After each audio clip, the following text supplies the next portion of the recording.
All right. Well, thank you everyone for joining us.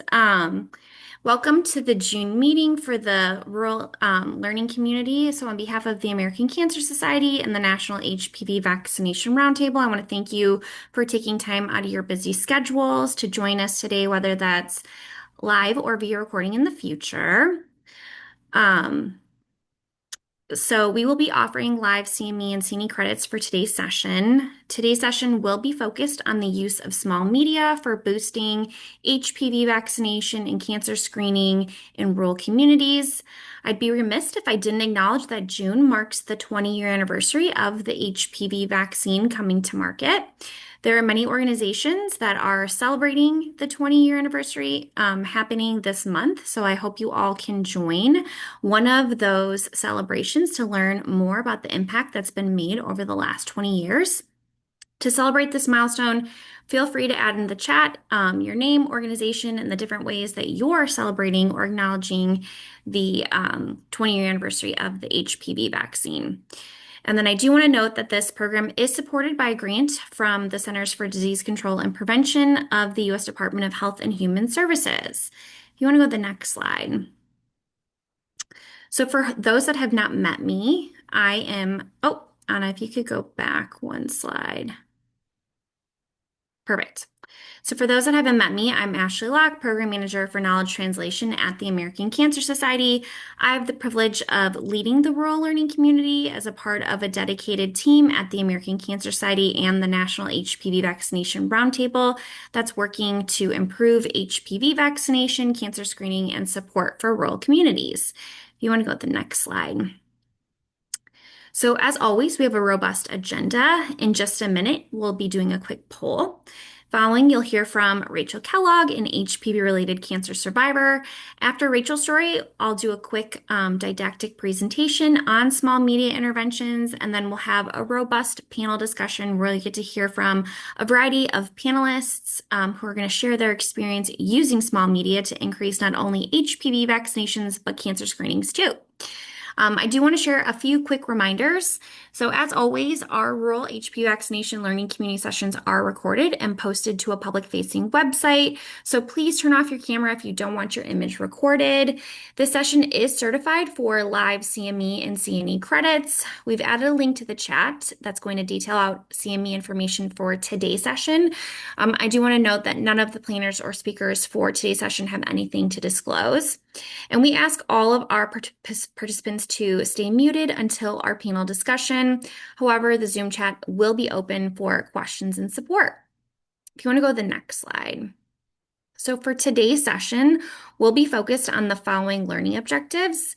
List out evidence-based interventions to increase HPV vaccination in rural communities, and then comparing best practices and challenges increasing HPV vaccination in rural settings. If you want to go to the next slide, we're going to do just a quick poll. If you could share with us some familiarity and use of small media, as well if you joined our May session where we did our HPV vaccination communication duet series, we'd love to hear how you plan to use some of that information in your day-to-day work. So I'm going to give you guys about a minute to go ahead and share.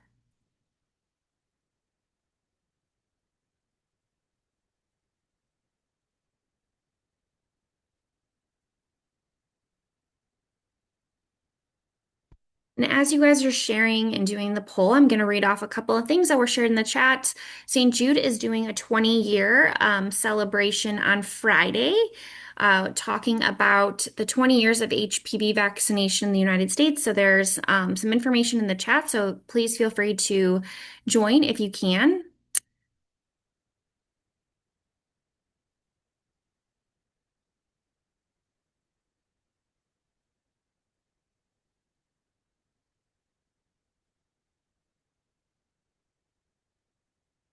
Looks like we've gotten about 43% of our participants who have participated in the poll.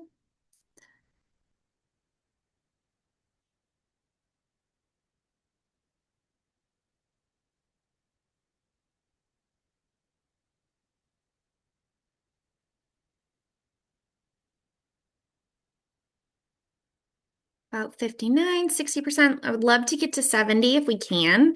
So please keep adding things into the poll. And then if you're just joining us, feel free to type your name and organization into the chat, as well as any ways you're celebrating the 20-year anniversary of the HPV vaccine. Feel free to do that as well.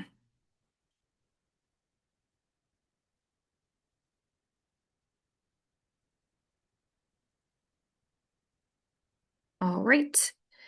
So it looks like for question number one, for those that are familiar with or familiarity with small media, it looks like majority are not at all familiar or slightly familiar. So hopefully today's discussion will provide you guys some great information. In terms of have people use small media to support HPV vaccination efforts, it's about 50-50. So yes, 46%, no, 54%. And then for those that did select yes, it looks like people have used brochures and flyers, newsletters, social media. So that's really great. And then thank you for everyone who did share just some of the ways that they are using the information we provided in May. It looks like some individuals are using the announcement approach with all age eligible patients. So that's really great to see. Practicing the announcement approach to build that confidence, sharing takeaways from the series with staff. So that's really exciting to see. And then using motivational interviewing techniques when parents express hesitation. So that's really awesome. So thank you all. I'm going to share those results one more time and then we will go ahead and move forward. All right. All right, Anna, if you want to move to the next slide, perfect. So once again, thank you to everyone who did participate in the poll.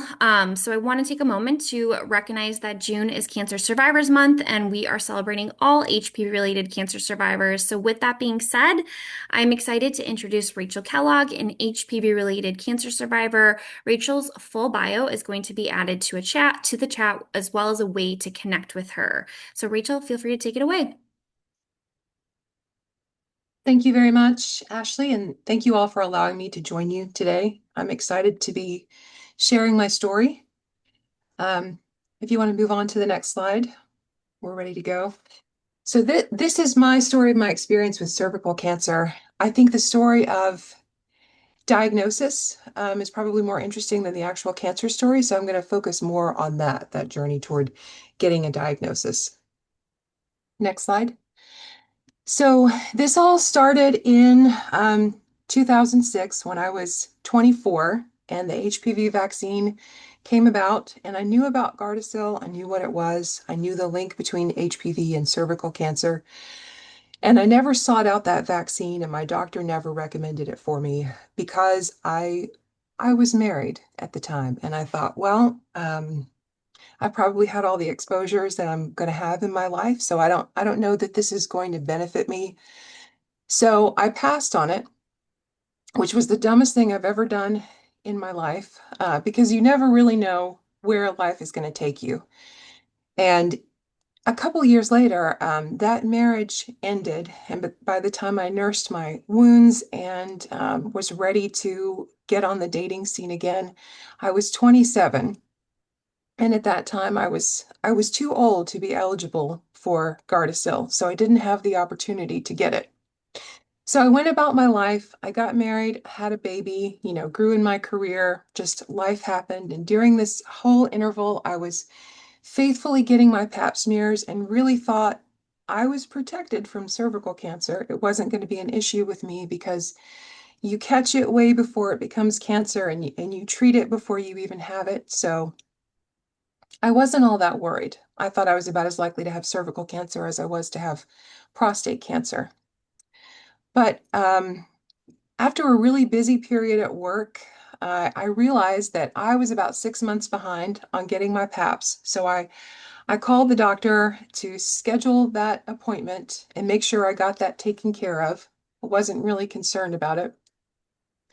But owing to a scheduling snafu at that doctor's office, I got put with a different doctor who had just completed residency and been trained on, the new methods of screening. And he called me about a week later and he said, your pap is normal, but you are positive for a high risk strain of HPV. So you need to follow up with your OBGYN and have a colposcopy and make sure that, nothing is going on there that you need to be concerned about. So I scheduled that appointment, waited about a month on the edge of my seat because a colposcopy didn't really sound like fun based on what my girlfriends who had experienced this had told me about it. So I waited very anxiously, walked into the exam room and was told, you don't need a colposcopy because you've had a clear pap and that proves that nothing is going wrong with you. So you're fine. Just go about your business and you can come back again for another pap in a year. I don't know why, but that just didn't sit right with me. I could not, for whatever reason, I could not get this thought out of my head. So I I spoke with my regular primary care doctor and the one that I had seen due to the scheduling snafu, and there was a lot of behind the scenes advocacy and begging and pleading, and I finally got in a room with the right person who heard me out and said, "Okay, I'll do this just to give you peace of mind because I can tell you're very anxious about it. So let's do it just so you can put those fears to bed." And he called me about a week later and he said, I can't believe this, but you have something called adenocarcinoma in situ, which is the immediate precursor to cervical cancer. So we will get you in and do a what's called a cold knife conization and confirm that diagnosis. And then we'll probably need to do a hysterectomy because I was done having kids at that point. So I had the cold knife conization and never got the confirmation that it was just AIS because unfortunately it was proper adenocarcinoma. So I actually had invasive cancer. Um, you can move to the next slide. So I live in Johnson City, which is up in the northeast corner of Tennessee. We didn't have any gynecologic oncologist in town at the time I got diagnosed. So I had to travel down to Knoxville, Tennessee, to start treatment or to find out really what the treatment was going to be. They couldn't get me in for at least another couple of months. So I went down to Atlanta, Georgia, to City of Hope just to get a more timely treatment because Knoxville was really just overwhelmed with patients. I ended up having a hysterectomy, an open radical hysterectomy, and had to wait several months to really find out what stage I was and whether or not I needed any adjuvant treatment. And the case eventually went to MD Anderson, which is in Houston, Texas, to have a second look at the pathology. And that is where I get my surveillance care to this day. So I waited until like mid-December to find out what stage I was at and what kind of treatment I was going to have and whether I was going to spend Christmas in Houston alone, getting my pelvis microwaved, or whether I was going to be at home with my family. And fortunately, it worked out in my favor, and I was very happy to be able to spend the holiday at home with my family and with my daughter, who was 4 at that time. And so far, every surveillance appointment has gone well, and I am no signs of any sort of recurrence, and I'm just hoping that that is going to continue for my sake and for my daughter's sake, because I'd really like to see what she grows up to do. One little extra thing that I would like to add is I wanted to explain why I have fish on my slide. And that is because that's the artwork of an artist called Hashime Murayama, who immigrated to the United States from Japan in the early 20th century. Next slide. He was an artist for National Geographic, and he also happened to work at Cornell in the 20s through the 40s with a guy that you may have heard of named George Papanicolaou, who developed, along with his wife Mary and some other colleagues, he developed the Pap smear. There are a few of these artistic slides, so Anna, you can click on through the rest of these. I just wanted to show them because they're amazing, and I love looking at beautiful artwork. But the real reason I want to talk about this is not just because his drawings were the foundation of how cytologists have learned how to interpret cervical cells that were collected through pap smears. But I love the story because even though pap smears really didn't do anything for me, what I needed was an HPV test to be able to, find out early on that I had cancer. This represents to me the moment that cervical cancer became preventable, and it wasn't just some, awful thing that happened to you, but it was something that could be predicted and could be caught early or could even be prevented by excision of these precancerous lesions. So this is a special story to me that I like to highlight. It makes me very grateful that this kind of work is going on, and I thank all of you who are participating in it and all of you who are doing research that has contributed to early diagnosis for those of us who have been able to survive what would have been a really horrible and really early way to go out. So I myself have been driven back to school. I'm currently a DRPH student at ETSU, and I'm looking at ways to improve the reach and the methods of cervical cancer screening, because I really want to see women getting that HPV test once they turn 30 or even earlier, since ACS I know recommends it at 25. It definitely saved my life in a way that cytological testing could not have happened. So I'm very excited to learn more about how screening can be done more efficiently and more equitably in multiple clinical settings. I'm also excited to see Rachel Weiner on this call because I've come across many of your papers in my studies, and it's nice to kind of get to hear from you in person. Thank you so much, Rachel, for sharing your story with us and for being such a great advocate for yourself.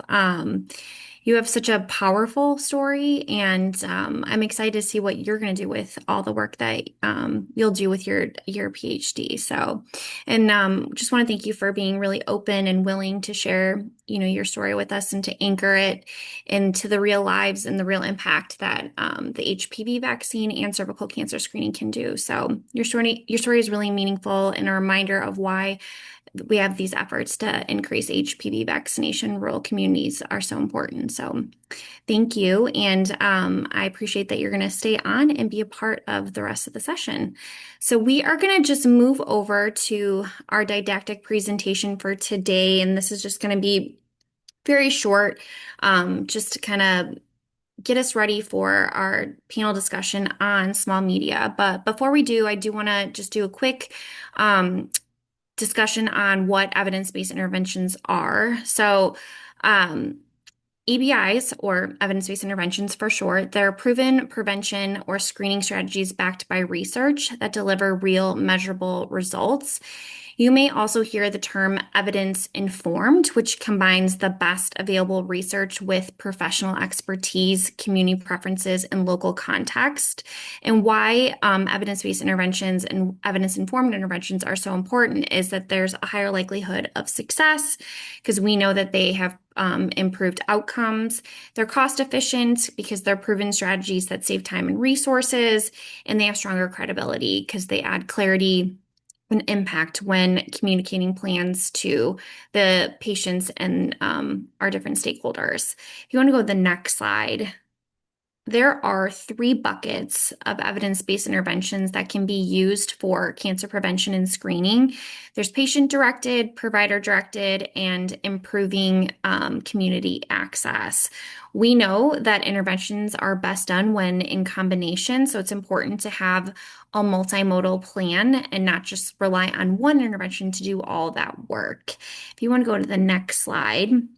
This slide looks at evidence-based interventions that are proven to increase vaccinations like the HPV vaccine. So for patient-directed interventions, there's reminders, education, small media, patient incentives. For provider-directed interventions, those include EMR enhancements, provider assessment and feedback, standing orders, and then professional education, as well as provider reminders and recalls. And then lastly, in that access or increasing community access, there's reducing structural barriers and out-of-pocket costs, along with providing patient navigation that can help increase vaccines like HPV vaccine. If you want to go to the next slide. So, what do I mean when we talk about small media? So, this approach includes a variety of modalities that are designed to inform and motivate individuals about different topics like the HPV vaccine. Small media can be direct, so using a brochure to have a conversation with the patient about the HPV vaccine, or indirect via a poster on the wall or a social media message posted on Facebook or Instagram. Small media is not a standalone intervention for increasing HPV vaccines. It's really meant to be done in combination with or as an enhancement of other interventions. So, some examples of small media include letter campaigns, posters, brochures, flyers, PSAs, both in print or script, social media, whether that be an infographic or a reel, a billboard, a newsletter, a reminder, whether that's text message or a patient portal, and then a mailer or a postcard. If you want to go to the next slide. When you think about using small media, there are things to consider when planning this intervention. First is health literacy, so assessing your target population and the health literacy that they have. This ensures that the message is appropriate and effective, that there's visual representation so that when you select a material that you use images that are going to be reflective of the target population is very crucial. It helps to enhance reliability, engagement, and trust, always ensuring that materials are updated with the most current recommendations or guidelines. This keeps information relevant and trustworthy. Thinking about workflow integration, how can these small media pieces be seamlessly integrated into the workflow of your team, especially if you're using, let's say, a brochure with a parent to talk about the HPV vaccine? It's important to be thinking about action after introducing the topic. If they say yes, what will you do next? So we actually had a healthcare partner who had a 12-year-old boy who saw an HPV poster in their doctor's waiting room and wanted to be vaccinated that day. So team members needed to be educated and ready to take action. And then lastly, small media allows for innovation and partnership opportunities. I'll talk more a little bit about this on the next slide, but you can use partners to help educate and get your message out there. Additionally, depending on who you partner with or what partners you select, they may also be able to help leverage small media strategies with just resources that they provide or supplying materials as well to help spread that word. And just remember that by leveraging small media effectively, we can significantly increase awareness and motivation around HPV vaccination in a variety of health topics. If you want to go to the next slide. So there are many innovative ways to incorporate small media into your prevention and screening projects. Our panel is going to be discussing quite a few of these ideas in depth, but here's just some things to consider. So for HPV vaccination specifically, I've seen health plans, clinics, and health departments be really successful with age 9 letter campaigns. Another way of doing this for maybe a clinic or a provider is through a birthday campaign, including either a postcard or a portal message. Who doesn't love to hear from somebody when they want to wish you a happy birthday? You can also work with local businesses to help with promotion, which could look like coasters at a local restaurant or a pub, or even health messages on coffee sleeves. Another way to get messages is through public service announcements or interviews on the local radio, and even promotion on local transportation like buses.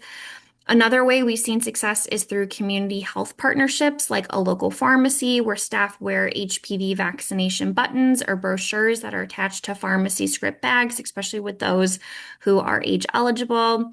Other partners to engage are school nurses and dental providers who can have posters, flyers, or even information listed on their website. When you think about dentists, they can really hone in on that focus on the HPV related oropharyngeal cancers that are affected from the virus. And lastly, other ideas include HPV vaccine messaging on phone waiting scripts or even banners on your patient portal. If you want to go to the next slide. So there are many ready-to-use materials available around small media. Last year at the American Cancer, I actually put together this comprehensive social media toolkit that you can plug and play into any social platform. This is available in English and Spanish, and we've done a great job trying to use images that are reflective of many patient populations. And each graphic also comes with ready-to-post captions promoting the HPV vaccine. So if you aren't utilizing this, you definitely should. And if you want to go to the next slide, we've also put together a HPV communications toolkit, which provides scripting for patient reminders, phone scripts, letters to really promote HPV vaccinations. My colleague Amanda is going to throw both links into the chat so you can easily access those.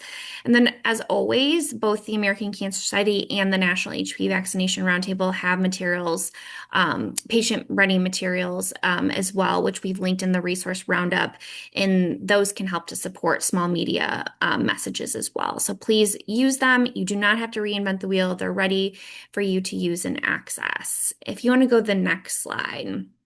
So with that being said, I'm very excited to introduce our panel.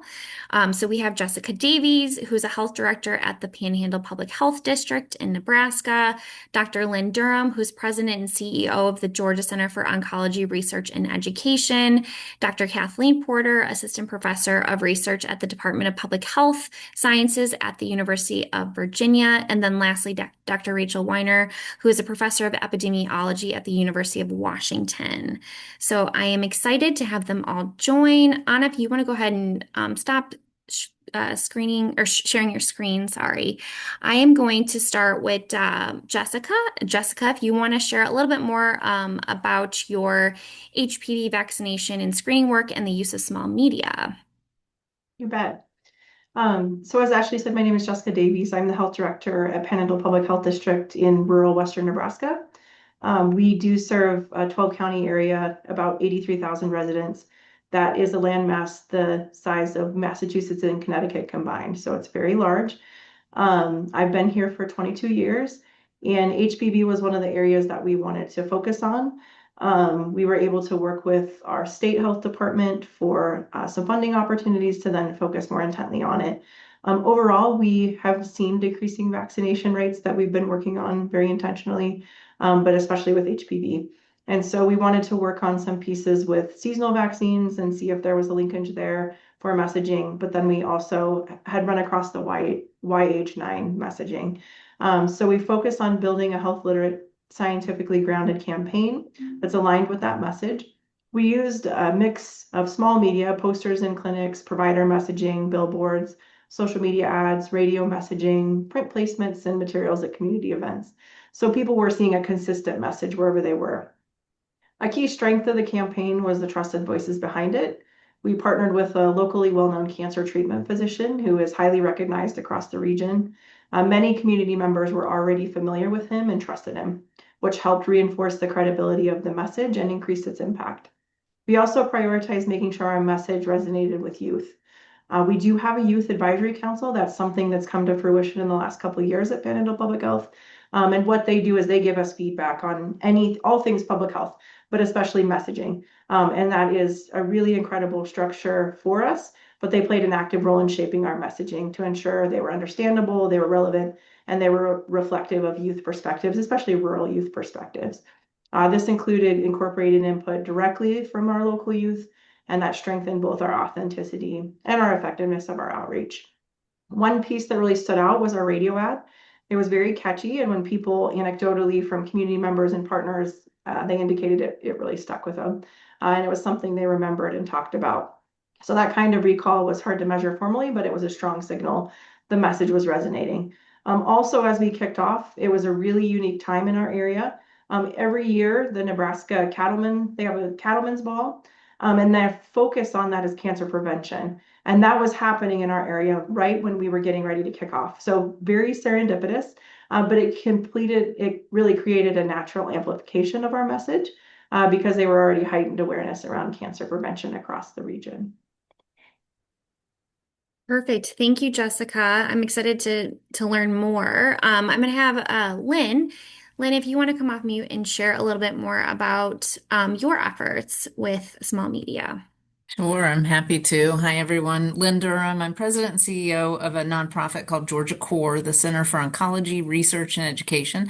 We are a statewide nonprofit that works to strengthen cancer care throughout Georgia, and we do that through research, education, and advocacy. But we've really just, we've been around for 23 years, but really just started working in awareness campaigns for cancer screening and other topics related to cancer.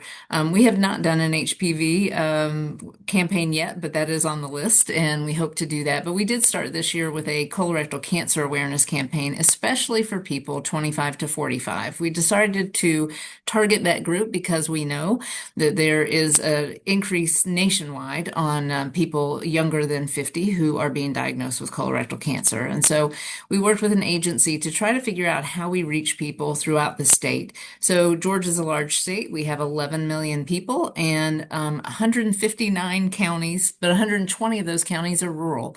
And the counties with the highest incidence and highest mortality rates are rural. And so we needed to find ways to get to those audiences. So we worked in different ways through small media, and it's been really impactful. So we did that through billboards. In Atlanta, we can put digital billboards up on major highways, but in small areas, you have small billboards that are static and stay there that got lots of attention. We wanted something really catchy, really eye-catching, so we developed a campaign called Weird Looking Stools, and we used art stools that an artist made to mimic the signs and symptoms of colorectal cancer to engage people. And we put them in bars and coffee shops all over the state. I have a couple of our coasters. I know Ashley mentioned coasters. We would give bars free coasters. It would have our QR code. They could go to our website and learn what the signs and symptoms of colorectal cancer are. They could, take this with them when they left. They could also, if they were in coffee shops, we have a coffee sleeve. They could walk out with their coffee sleeve and also with the QR code. We had billboards, we had social media. Social media is pretty not too expensive. It's pretty reasonable when you go out and really target where you're trying to go. And now you can geofence and really target it. For us, it was around cancer centers. We found different cancer centers and geo-targeted around that. So there's lots of different ways that you can get your messaging into really targeted groups. Like I said, we are trying to get to people 25 to 45, but also, of course, people over that age, we wanted to remind them to be screened. So lots of different messages, but with a consistent theme, but just trying to find different ways to get them deeply into communities, especially those communities with high incidence and mortality rates. So I'm happy to talk about other ways we did that, but it's been a very successful campaign, and we really found that small media works really, really well, especially in those rural areas where people need to build trust with the people who are giving them these things and telling them this. Perfect. Thank you, Lynn. Excited to hear more. I'm going to have Kathleen, if you want to come off mute and share a little bit more about your use of small media. Hi, everyone. My name is Kathleen Porter. I'm faculty at the University of Virginia. A lot of the, I'm a researcher. Um, a lot of the research I do is around improving health behaviors that either can prevent cancer or its recurrence. I don't just work around HPV. However, since 2016, I've been fortunate enough to be part of our cancer center's Cancer Advisory Board in Southwest Virginia. We went through a very large prioritization process with our stakeholders right before the pandemic, and HPV and HPV vaccination rose to the top of that list. At that time, we did not have faculty that were really focused on HPV vaccination. My usual area wasn't there for me to step into, so I was able to become sort of one of the faculty folks that were involved with that group. And obviously, it's the start of the pandemic. Zoom meetings were still entertaining for us all to join. And so we had a lot of meetings with our HPV centered working group. And our stakeholders in that group were very interested in developing interventions in this area and working to do things. And so what I'm going to describe now actually came from one of our local community organizations and was able to be built through them. What we wound up doing around small media was we built a multi-level intervention. The first part of it was a media production activity where we worked with community college students who are training either to be dental assistants or nurses. And both of those groups, obviously healthcare related, but also very related to where we will be seeing HPV related cancers. They had the opportunity to join that intervention where they received some training via videos on HPV vaccination, and then the development of persuasive media.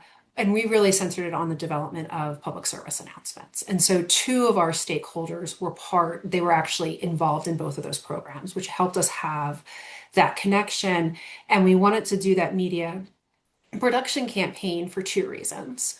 One, as researchers and sort of the people on that public health side, we don't actually know what is the most important message that people take and want to hear. And so it allowed us to put the public's voices into the messages. And second, there is also evidence that engaging in media production activities can actually improve individuals' attitudes and beliefs. And so, in a way, setting it up so that the campaign, where we would be assessing some of our outcomes, would have the right messages in it, but then also possibly being able to impact what our future healthcare providers would believe and think around HPV. We then took the top 3 PSAs that were developed from that and ran them actually through a rideshare program that was developed by our other partner in there. That's a large social services organization that covers around 4 counties in Southwest Virginia. The rideshare that we use, I mean, it sounds pretty small, but they see about 800 unique riders per day. This is actually something that's somewhat unique to rural areas, the way that they have their rideshare set up. But we targeted it with them for multiple reasons. One, the high level of ridership, also knowing that they grab everybody from college kids to seniors who use it. So it allowed us to have a big swath of the population to be able to be engaged and to see these PSAs that went up on the buses over the course of 12 weeks. And so being able to kind of see what was going on and also knowing how trusted that they were and that they do some cancer related work. And our entire campaign was really around trying to just change opinions around vaccine hesitancy, knowing how short our period was to work with them, being able to actually move the needle at that early stage on vaccination rates in the region would just not have been possible. And so we really focused on vaccine hesitancy. But one of the things that we really learned from this, and we definitely had the nugget of this put in with one of our community partners, is people may not even know what HPV is. And so that became, I think, one of our biggest lessons learned from this is what are the messages that we need to be able to provide. And that's one of the emerging findings really from this, is that we really move the needle on HPV awareness, because we can't talk about vaccination. We really can't talk about vaccination hesitancy until somebody knows that there actually is a problem and what it is. And so that was our project, which probably should have said at the beginning, we called Appalachian Voices for Health, kind of thinking about it together. Perfect. Thank you, Kathleen. Excited to learn more. And then, Dr. Rachel Weiner, if you want to share a little bit about your work with small, medium HPV vaccinations. Yes, happy to. Thanks for having me. I'm also a researcher faculty at University of Washington, and my research focuses on strategies to prevent HPV-related cancers, and so focus primarily on promotion of HPV vaccines, and also do quite a bit of work on promotion and increasing accessibility and uptake of cervical cancer screening, with a particular focus on HPV self-collection to increase screening. But I want to talk about a couple of projects that I was involved in the HPV vaccine promotion space that used small media. One was focused in partnership with the Hopi community in Arizona, and the other was focused in the Seattle area where I live, focused on the East African community. Um, so the project that we did with the Hopi community, and this was actually back in 2012, so quite a while ago, um, we worked with the community to develop culturally grounded HPV vaccine messaging targeting mothers of young girls. And so we had kind of a set of tools, communication tools. We had a radio PSA that was designed to provide some education and also to try to recruit um, families to come to these mother-daughter educational dinners. And at the dinners, we had activities with the mothers and the daughters, uh, culturally appropriate meal, and then there was education for the mothers about the importance of HPV vaccine. And so some of the messages that we focused on that were important and that resonated were around protecting daughters' future health and fertility, and the role of parents in kind of safeguarding their children's health. And so we evaluated this. We did a cluster randomized trial in different areas of the Hopi community where they were randomized. Either everyone went to these dinners, but they either got an HPV vaccine focused educational presentation or actually a presentation on diabetes was the control. And we were actually able to look at vaccination rates as an outcome for that study. Um, and saw that in for families where the girls hadn't yet started vaccination, the strategy was effective in increasing HPV vaccine rates. And then the second project in the Seattle area focused on the East African community. We focused on Somali community, the Ethiopian community, and the Eritrean community locally. We did focus groups with mothers to kind of inform our messaging.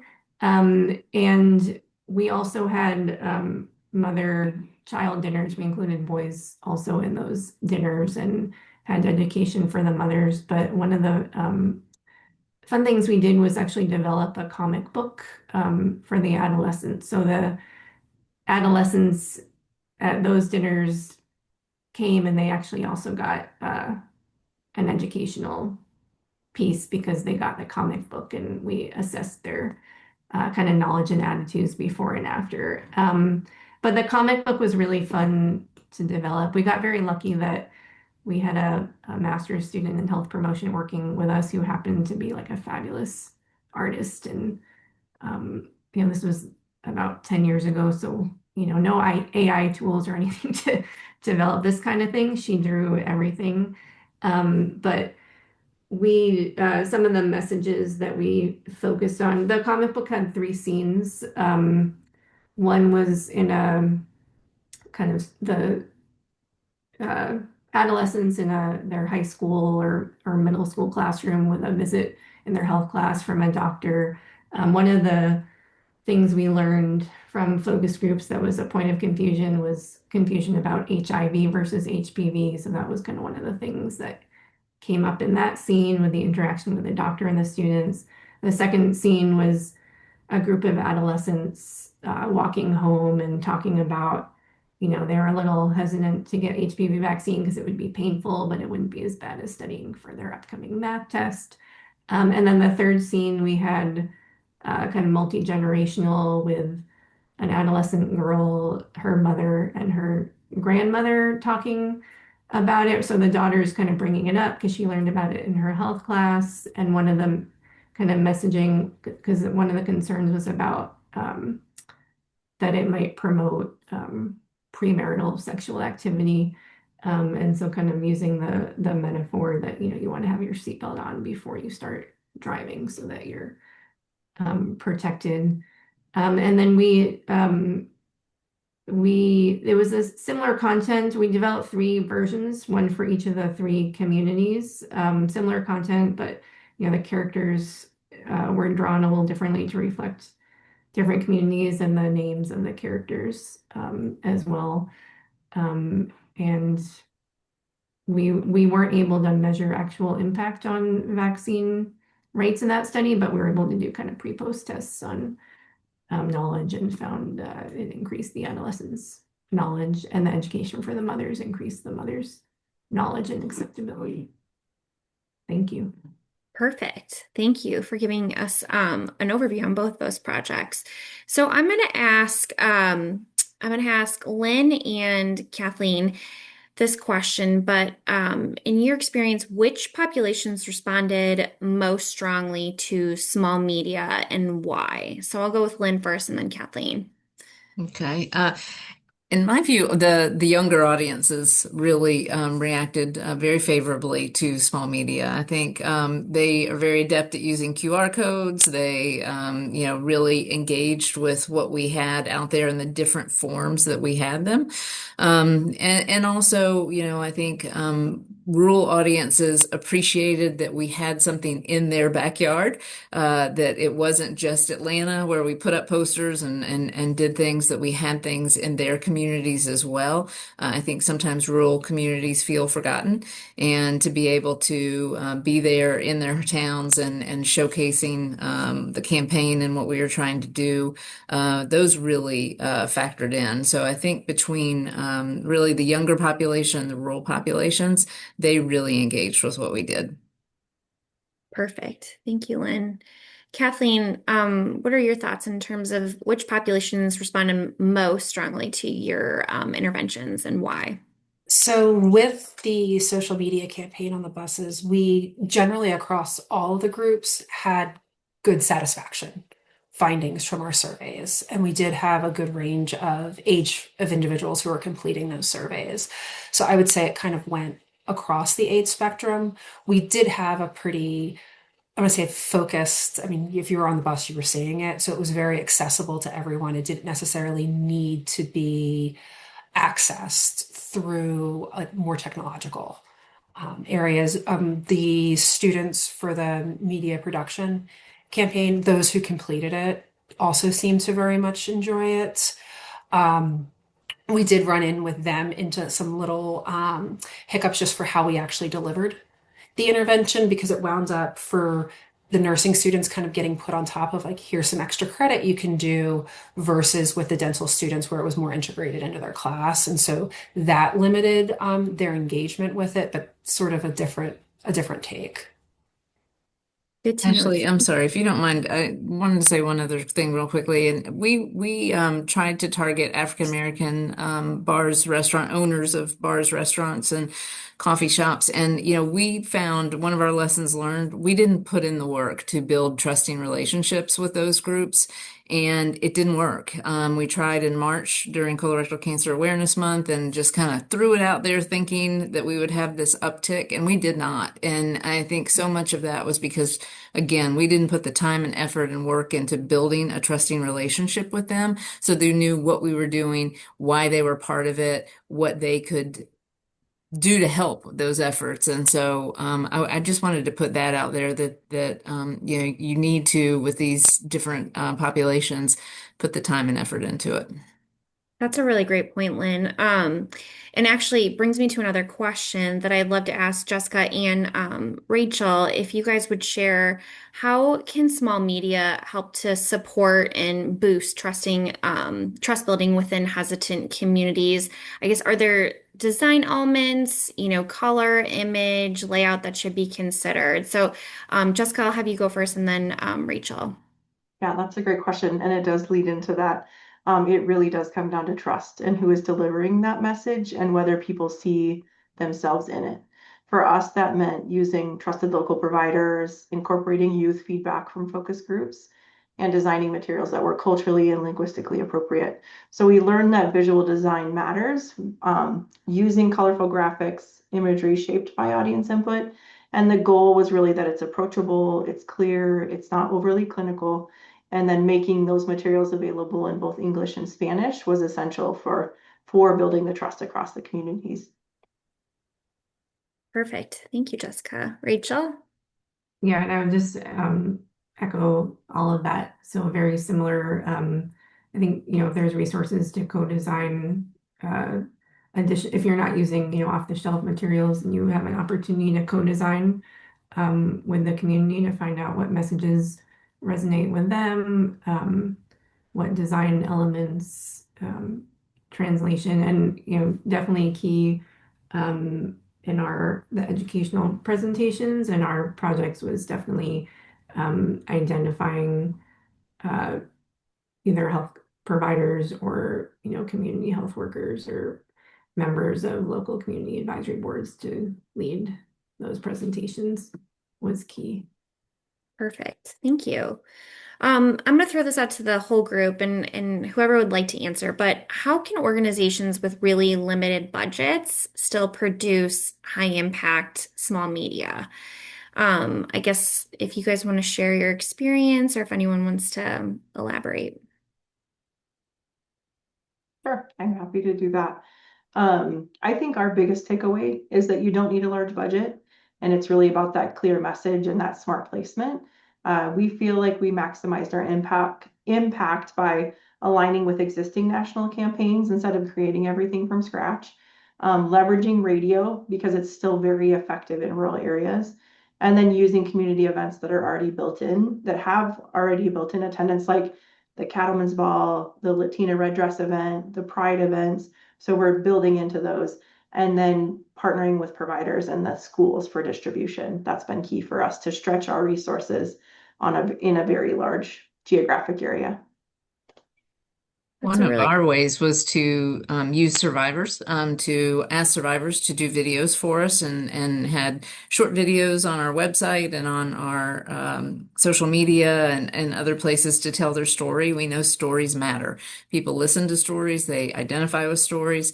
And to have, we had an African American man who's diagnosed at age 36 with stage 2 colon cancer. He's an advocate now and could really speak from a very personal level about it. So that's another way. I think even though we didn't put him on a TV commercial or anything like that because we couldn't afford that, but we had him on our social media and on our website and really got a lot of reaction to that, especially through social media. it's a really great idea, Lynn. I'm Anyone? gonna Go ahead. build off of it, but like kind of like leaning into existing systems and existing partnerships when you're doing it, because it can, I mean, in some ways, share the costs or even reduce them. Like we use the buses that we were able to do this on our rideshare.